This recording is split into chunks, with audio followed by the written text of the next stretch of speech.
Morning then, shorts fans, it's a beautiful day. Just got up looking at this gorgeous hotel view window. Welcome to part 2 of the nutrition and dieting video. If you haven't seen part 1, go check it out. If you're new here, I'm James, professional cyclist from EF Education Easy Post, and today I'm going to be showing you all about the weight loss period of leading into races, how to do it healthy, what issues I've had in the past, things like that. So if you haven't liked, comment, subscribe, make sure you have done, tick notifications on. Let's crack on with the video. You can be on television.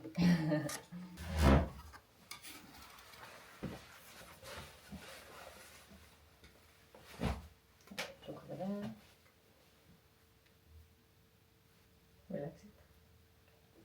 If you want, we can catch up in the afternoon to see how the skin folds are, how you are doing. And Okay, sounds good. it's okay.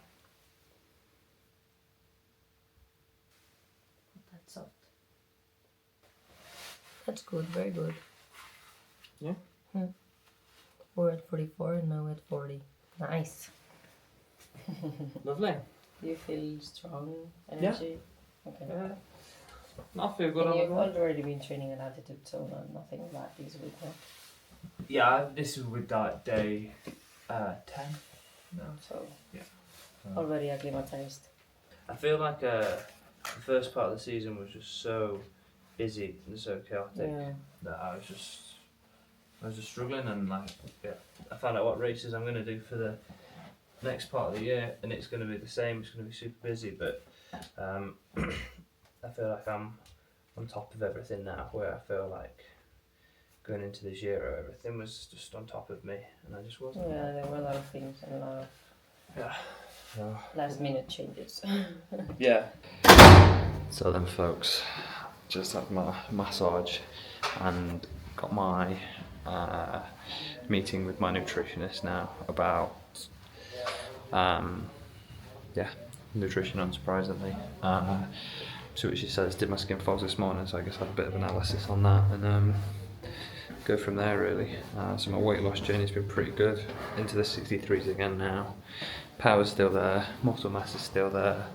Skin folds were the lowest they've been this year, so that was good. It'd be nice to do a DEXA, be the guy with gold standard, but I think funds and everything else is a bit of a problem. But we'll also do bloods after camp. This is the restaurant as well we're in. There's loads of teams here, Q365 and Ineos and us and a few other people are arriving, so yeah, go find Maria and let you know how.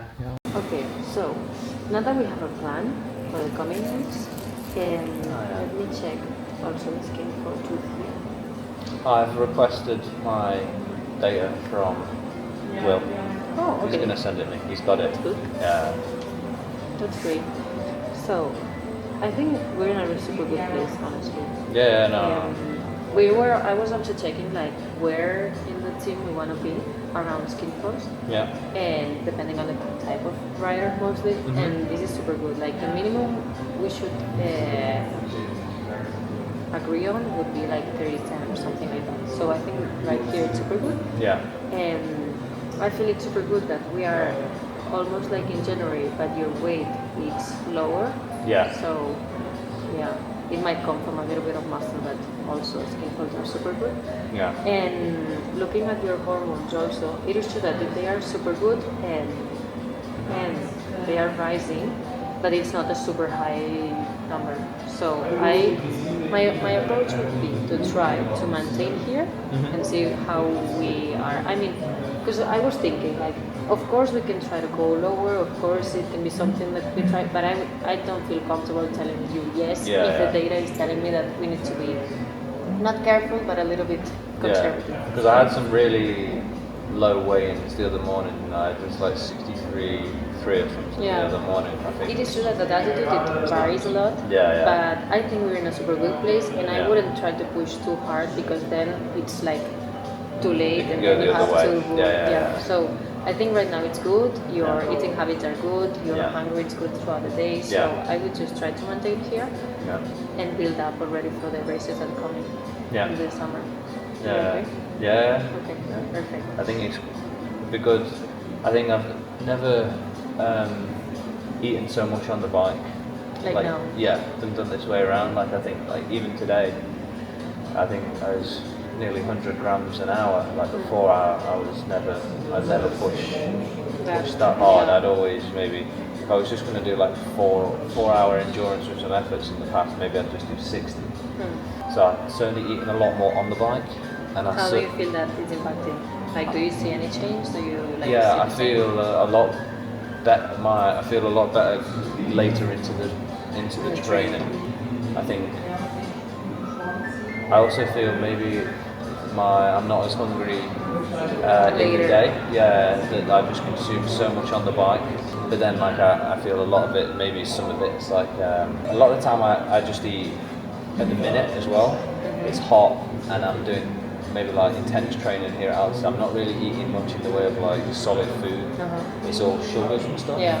Which I think maybe is that something that's not so good.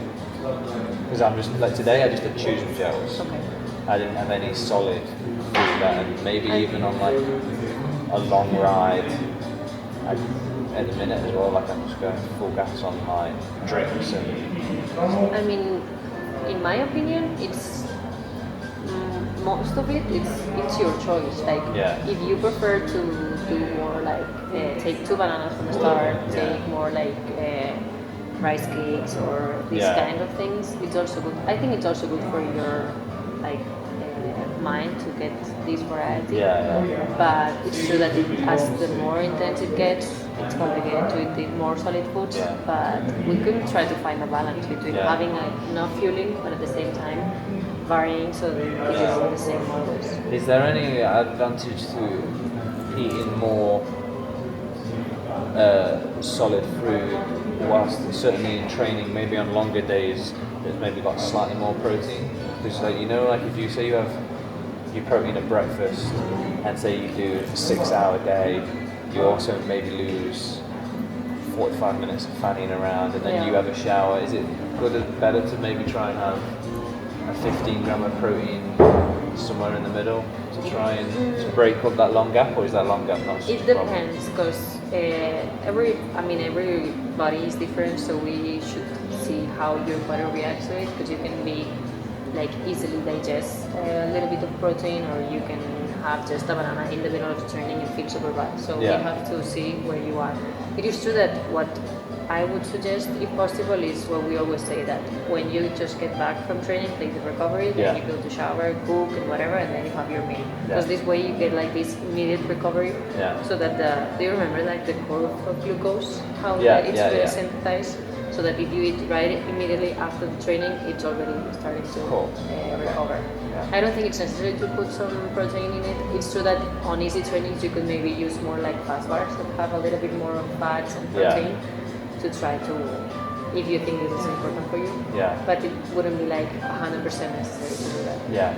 And you know, so if say I'm gonna have my protein shake directly after training, and then do I necessarily need 35-40 grams of protein again at dinner, or am I better to prioritize carbs, or is that better to maybe prioritize like really healthy fats, because the fat will also slow my digestion down as well? So it depends, because if you see, like for example, the thing is, if you do a not super long training, then you can have time to do a proper lunch and a proper snack and a proper dinner. But it can happen that if you do a super long ride, then you get at home by 4, and if you have the shake and you imagine you take the protein from your lunch, then you would have a bunch of protein left for the rest of the day. So it's a little bit about balancing the overall protein of the day.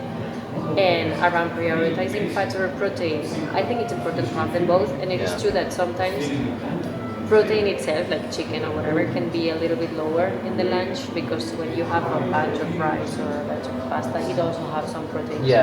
So then it kind of balances so that you don't have that much protein and you get the protein from before. It's like I think, like you said, the thing I try not to do is like, if I have 20 grams of protein in the shake or 30 or whatever in the shake, and then have a meal where I have so much chicken that I've had maybe 80-90 grams of protein in 45 minutes, Yeah. 50 minutes, then In this way, we should try to prioritize the fats, the vegetables, and the carbs. In this way. And like, I know like at the minute with it being super hot, well not super hot, but like certainly down where we are, it gets a bit warmer. That like I come back and I have to have smoothies and things. But the carbs in like all the berries and the banana and stuff like that versus the slower GI of say like pasta.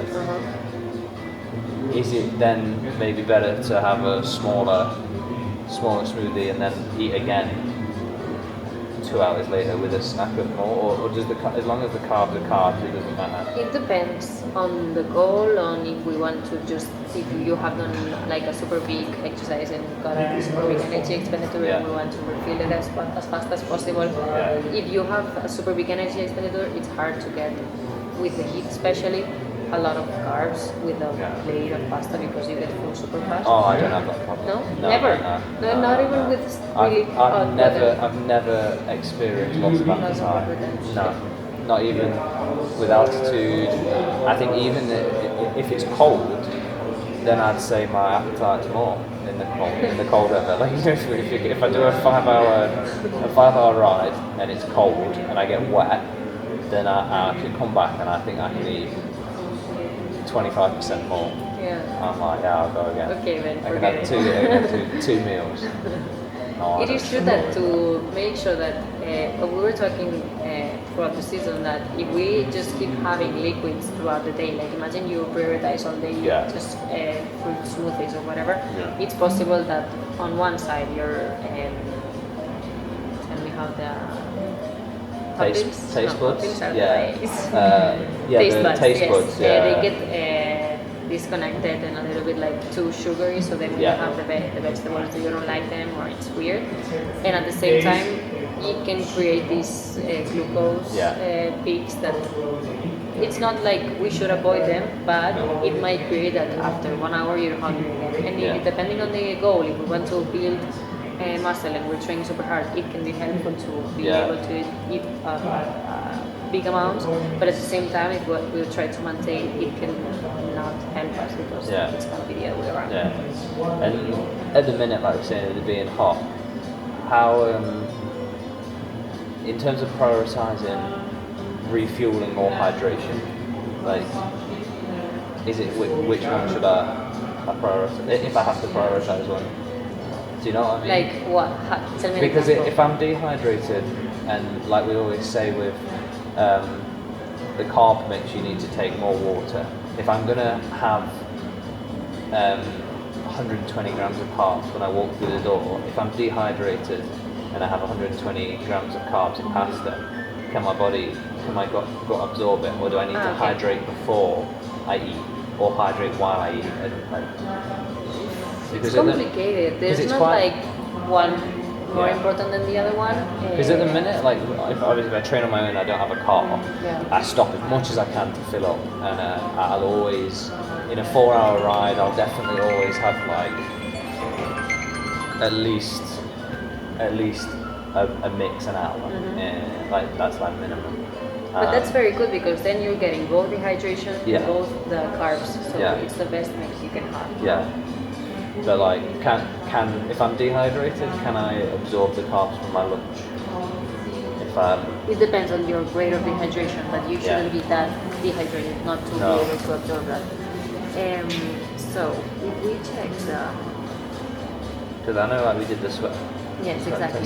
So we did the sweat composition test. I want to repeat it next week. We're gonna do it to make sure this is quite low, honestly. Yeah. Do you feel like you never have this like white? I very rarely have salt. It has to be welter hot for me to because I look at other guys, like I look at guys like Ben, and he starts in black kit and he finishes in white kit. Like it's ridiculous. I've never experienced somebody that's white. So this is important to know because it means that most of the time we won't need any rehydration plan because you have enough sodium and you're not sweating that much to need it to refill, because then you have the energy drink and then you have the gels which have the sodium which will help us.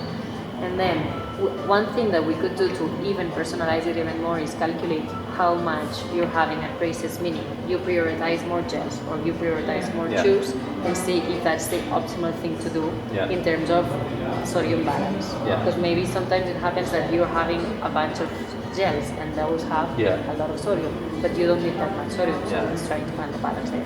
Just say also, like, if I was going to go to I don't know, like the classics or something, and it's a bit colder, and I know I'm going to have the turbo line.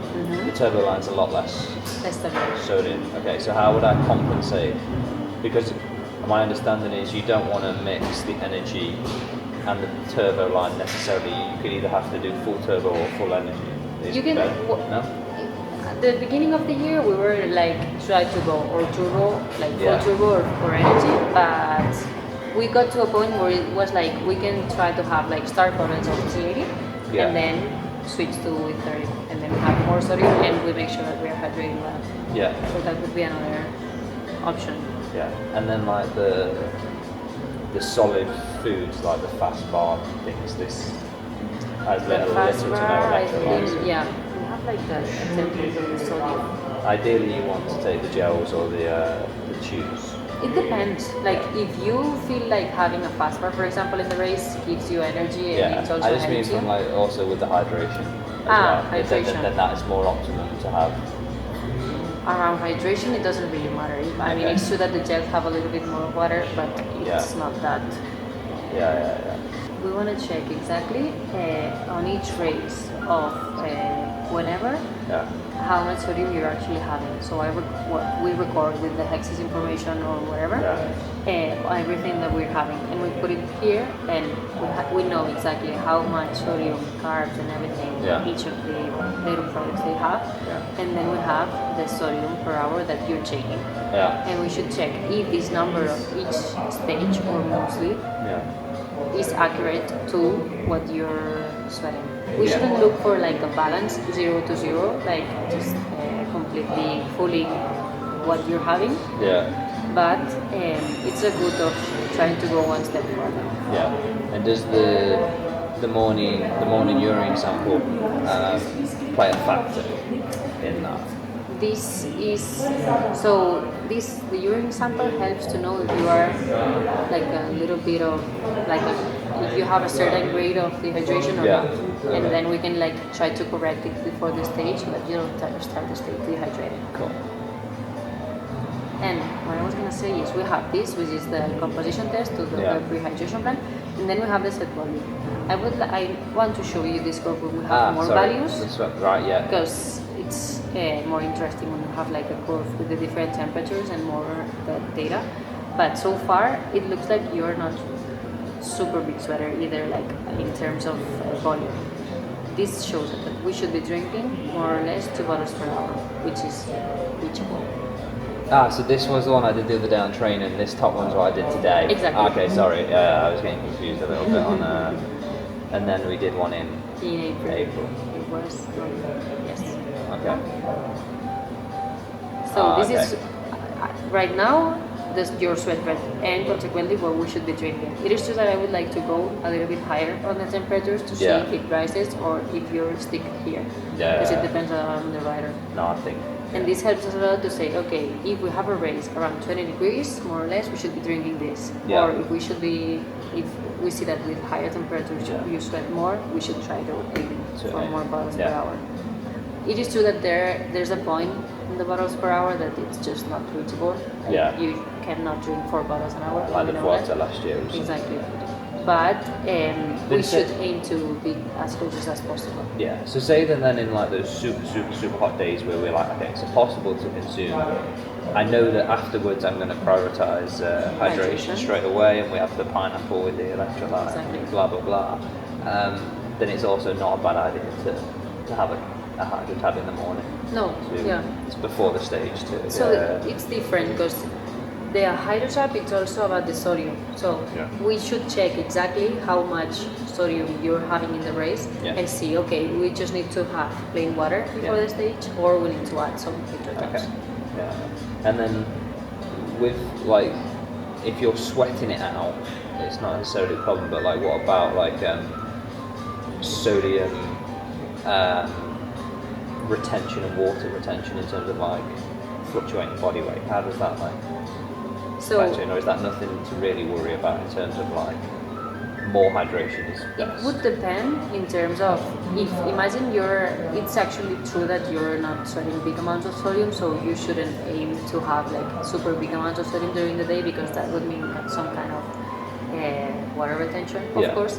But it is also true that your weight is not super fluctuating, like it doesn't go crazy high or crazy low. So this shows us that you're not having crazy amounts of sodium, or your weight is not retaining super water. If you want, at some point we can also monitor exactly how much sodium you have throughout the day. Because for Harry, for example, it was working. He was having much more sodium than he should have, and his weight was fluctuating quite a lot. Just something else to bear in mind. But I don't think in your case it's happening. No, I don't think it's too much. It's not like crazy your body fluctuations in this scenario. Cool. Okay, perfect. What else? Vitamin D and omega 3. Are you still taking them? Yeah. Okay, perfect. And then I push the other way. And then the race is coming.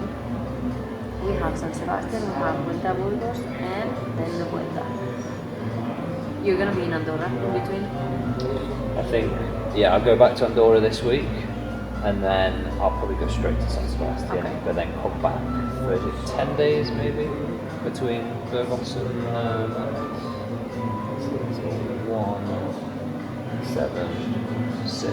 Yeah, so I come back for 13, 14 days. Okay, perfect. I would do the same way that we did for the Giro. Like, I think so far we have everything super tested. Like, nothing to test. So we've done bike testing, we've done everything. The only thing I haven't done really is much of the turbo. Turbo drink or anything from the turbo. I always use energy. I never use turbo because obviously I just had 1 or 2 bad experiences in the so I don't. But I think the race, if it's going to be super hot, I'm not going to particularly consume the turbo line. Okay. I mean, I think it's worth trying it. Especially if we want to go for 120 an hour. Because then there's this ratio of glucose and fructose that we need to reach, you know, that it's 1 to 2 or 1 to 0.8. But why can I not just take 120 grams of glucose? I mean, you can, but it's true that... What's the disadvantage? The thing is, we have 2 ways of absorbing carbs. There's the glucose and there's the fructose. The glucose path gets saturated at some point, around 80 grams, it gets saturated. So if you just have grams of glucose at 80 grams, it would be saturated. So if you're gonna go for higher amounts of carbs, like 120, we need to mix it with fructose so that when this path is saturated, we go for the other one. So that's why we want to go for 120 or even more. We should try to use the turbo. But if it's a really hard race, am I not using it faster than I can consume it? That's not, like, we cannot know that, honestly. Like, it's super hard, like, it's not possible yet to know exactly how much of what you're eating is actually digested and when and how. So the evidence says right now that if we want to go for 120, especially if it's hot, because this way it's also, I think that it has its ups and downs, of course, but if it's hot and we use turbo, on one way we're doing less foods, so it's easier, and if you're used to tolerating them, it should be super. So could I do, say, 60 grams of each? I could do 60 grams energy, 60 grams turbo, and then I'm still using both pathways of absorption. Yeah, but you would still have too much glucose. Okay, so then if I did say I did a 60-40 ratio in favour of, and then I'd get a little bit hydration. Just have the E30, which is energy, and then put 244, 240 grams product. Yeah. And then 80 plus 30. then that'll be. I think it should be. We should use discount to try this. So we should at some point, yeah. Is if we have I think it's very a hard day. Because I honestly think that you would feel, maybe you don't feel the difference, like, oh, I know I have more carbs in, but it should make a difference in the Yeah. Oh, okay. Yeah, I think maybe then we try that discount to push the turbo line. If you think you might have some problem, try to prioritize the gels so that they are a little bit easier to digest. So or try to just do it for 1 hour first in training. But then if I'm not consuming enough sodium through the gels, am I getting enough just from the bottles? Or do I then need to, in your case, I do think, okay, no. So I'm not a person that needs to particularly panic about, especially if I... Even the contrary, maybe. Yeah, especially if I did bicarb or I wake up in the morning and I am hydrated, then I've got no particular stress. I could use turbo line and not worry about dehydration. Okay, as long as I can see. It would be even the other way around. You should be aiming to drink a lot of water. Yeah. Okay. Balance. Cool. Okay, perfect. Nice. And then last thing was, yes, we're gonna do the hydration plan with all the data we get from the testing. Yeah. And the same as I mean, I always say the same, but I think that at some point it would be really nice here or here to rest a little bit from tracking so that we can have the full energy for the Vuelta to use it, because it's super valuable to do it during a Grand Tour. And also, did I tell you the new update on the My Meals? No. Sure. So, this is super useful for like breakfast, for example, that you usually have the same breakfast.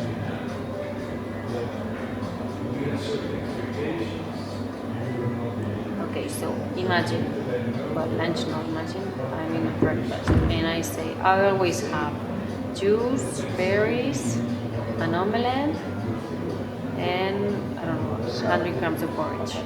And then you go here and you say vida and you say usual breakfast, whatever. And then you have it here on My Meals, usual breakfast, and you just have to change the grams if you do. So this is super easy so that you don't have to be looking for each food. And for races, I think it's super useful because you almost every day every day a race breakfast. Exactly. And even like post-race meals, you can have like 2 options like chicken and pasta and gnocchi. It's not complicated. Exactly. So it's super easy to track more easily. Okay. So this should help also to make the tracking process less tiring. And then also, if at some point during the Vuelta you think that you're struggling with tracking, I can also help with the tracking. I think during the races it'd be super nice if I upload my file and you can see in the dinner and then you can say, okay, I know the chefs are going to do this, past the rice, that you can then just say, have 100 grams, and then all I need to do is put it on the plate. Otherwise, if I have to stand there with my plate and then the guy in front's taking fucking ages and I'm there, and I'm like, oh, okay, is this, and then I have to put it in, then I have to scrape a bit back into the thing, and then I'm just like, I'm just going to shovel it on, get on. Okay, I was thinking that we can have some, because sometimes, depending on the race, we do know what's going to be in the dinner beforehand, or sometimes we don't, especially if there's no chefs. For the Grand Tours, of course, we know we can work on that.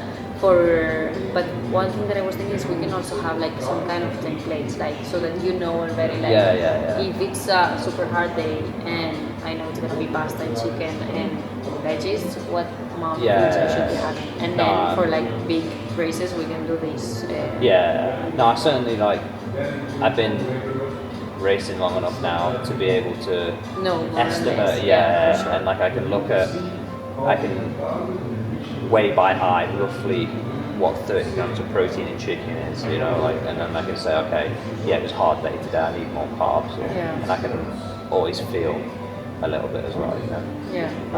But there's always room for improvement, or just to make it easier for you. Cool. So we're good. We're happy with the weight, very good. Yeah, no, I'm. Are you happy? No, I'm happy with the weight. I think it's good to. I feel that this is the leanest I've been all year, and I think there was a few not like we had a few hiccups. I had a couple of illnesses going into the Giro and stuff, and I feel like I just delayed my and I ran out of time like a little there was bit. no time Yeah, to I'd like to have lost a little bit more, but it was what it was. So I think I've got the opportunity now to. I know you wanted to do it before altitude, but it was complicated. Yeah. But no, I feel like we're here, and now I can, like you're saying, with the fueling for the training, that I'm going to get a really good kick out of the training, and then I get a good kick out of the altitude as well. Because sometimes I do even forget, or I think some riders forget, like the goal of altitude is to get the training adaptations. We can use it at least also to do some deficit, but we should have in mind that the main goal of it is to train well and do the training adaptation so that you can race well. So that's what I want, because I think in the past I've always been a bit of a victim of like, oh shit, now I need to lose weight and I've got 3 weeks, I just have to be at camp, and but now I feel like I'm coming a little bit lighter, and then I'm gonna get more out of the altitude as well. Because we're maintaining good throughout the season and not going up and down, and this allows us to be in a position where we can do slight deficit but not go crazy, and don't be able to train because you have a super big deficit, which we don't know. No. Cool. Very good. Anything else from your side? I'm very Happy? Very good. Nice. Thank you very much. Thank you. Right then, fans. So, that was my meeting with Maria. So she's my nutritionist in the team. The team I find maybe like 4 or 5 that all fall under Anna's bracket. So basically, like my skin folds were down to just below 40 mil, which is the leanest I've been all year. We're just trying to get some backtrack data to find out what it was from other years. I think I dipped into like the 36s in 2023, but we found that like this upset a lot of my testosterone and things, which is why she mentioned my hormones. So the aim is to you can be too lean that it's like you lose performance or you lose weight too quickly, and they think, I mean, I was still performing well and I had my best results of my career at that weight, so it wasn't necessarily a bad thing. But maybe the longevity of it, and it could have led to like more long-term health issues. Which she seemed really happy with where I am at the minute and what I'm doing at the minute. Given the race I've got coming up as well, I'm not flying for the GCs in the Tour or the Vuelta, so I don't think every gram matters. So it probably helps that I keep a bit more punch, a bit more explosive, and a bit more health on the basis that I found out that I've got a shit ton more races to do. So effectively, yeah, if you haven't seen part 1, go check it out. It's very brief, more about like deficits and this kind of stuff. This has been more maybe of like seeing what happens on camp, the meeting that I have with Maria, and what goes ahead with that kind of stuff, and how that's integrated into me, so that she's the nutritionist and I'm the rider, and then we've got to come to this sort of point in the middle where we're all sort of understanding each other a little bit easier. And it's quite good because we don't really see the nutritionists a lot. We tend to do Zoom calls instead because they're at a race, I'm at a race, whatever. So we don't get to see too much of them. So go check out part 1. That's more about like I say, the deficits I was doing of trying to factor in all the things, and like the app that I use to track the food that predicts the deficit, and then it graphs live energy data, this kind of stuff. But this was more just a little bit more of like a vlog, a piece de camera about like, you know, what it's been like in the past few days, and that now the team are happy with my weight from a performance point of view and a health point of view, and that we can now go forward and crack on with some races. So next is 2 more weeks here, a week at home, San Sab.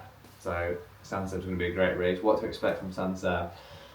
I always come back from altitude and the first race is always a disaster. Just can't pull the skin off a rice pudding. Just struggling. But I think in the past I've always lost so much weight that when I go to these races I'm like, whoa, crikey, wait, now I'm going to run a good amount of deficit, run a good amount of maintenance into that race. So I'm going to be building muscle, I'm going to be getting better, which would be grand. And then Vuelta Burgos, and then likely that we'll be at the Vuelta, all being well, all safe. So touch wood.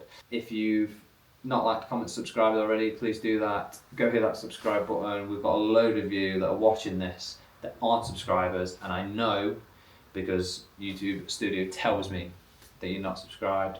So go do that because it helps us play the algorithm. It helps us actually get more money to make more videos, because at the minute, yeah, as you can see, it's just me and a camera in a hotel room. It doesn't really give us much opportunity to do anything where we'd be able to invest in varying other things, like we'd be able to go do a DEXA and get the data from a DEXA, and we'd maybe be able to do 2 or 3, and that would be something we could, you know, show in a video and stuff like that, and then relay that data to what the skin folds was. So yeah, you can predict what your body fat percent was from skin folds, but it's not always accurate. So yeah, we need your help now as much as we can. So please go do that. Stay tuned for the next videos, which are coming up thick and fast now. A few more coming out later in the week. Yeah, I'm going to try and do a few other videos. As it stands, what happened today. Ben got yellow in the tour 2 days ago and kept it today, so everyone's a winner.